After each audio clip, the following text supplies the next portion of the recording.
DC here. Hi guys and gals.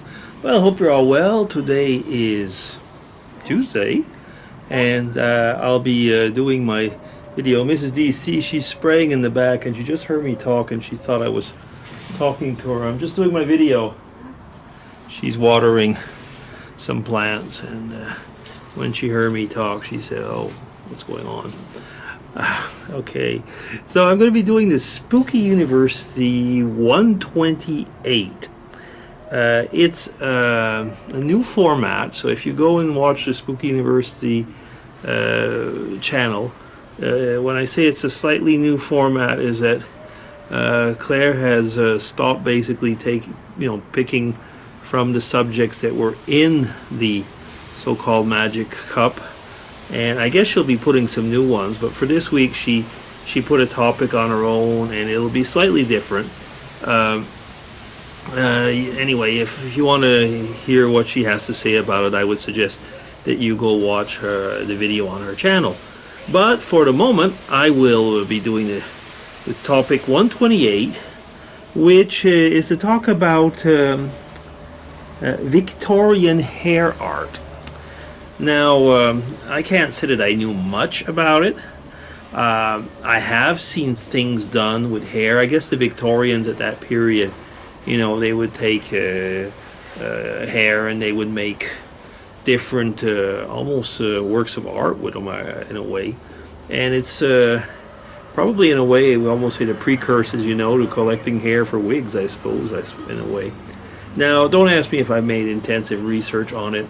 I'll say no, I didn't, because I didn't take the time. It's as simple as that. But I did want to talk about something relative to that.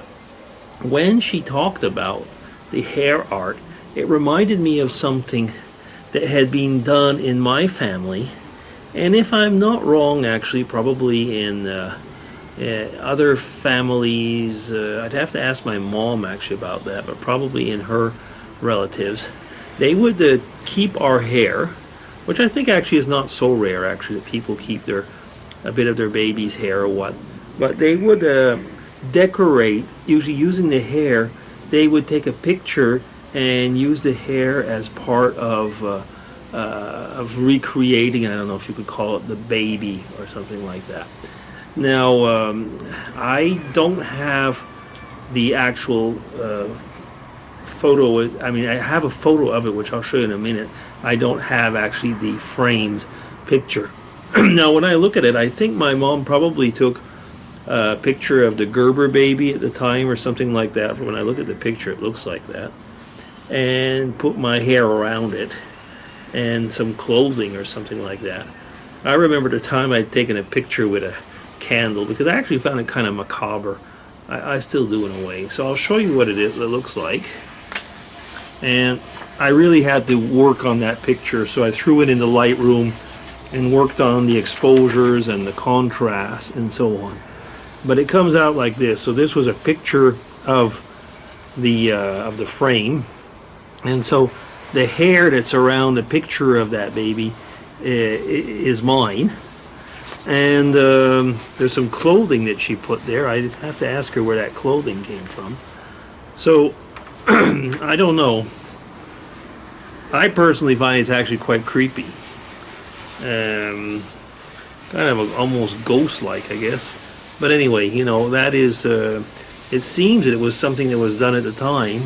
Maybe you know more about this. You can ask, if you do, please tell me, because it's also something that I don't really know much about, and my mom wasn't online, so I wasn't able to ask her. I could have waited before doing this video, but if I find out more, I'll put it in the comments or something like that.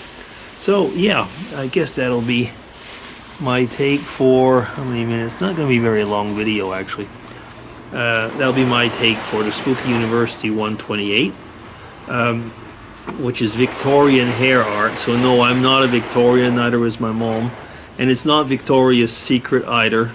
It's Victorian hair art, and this was actually the closest that I could get to something that was using hair and making, well, art and or something anyway. So yeah, that's about it. So that'll be DC signing off. My short and very, I was going to say, unstudied look and take on this topic. Okay, so hope you're all well. Take care and have a good evening. Bye-bye.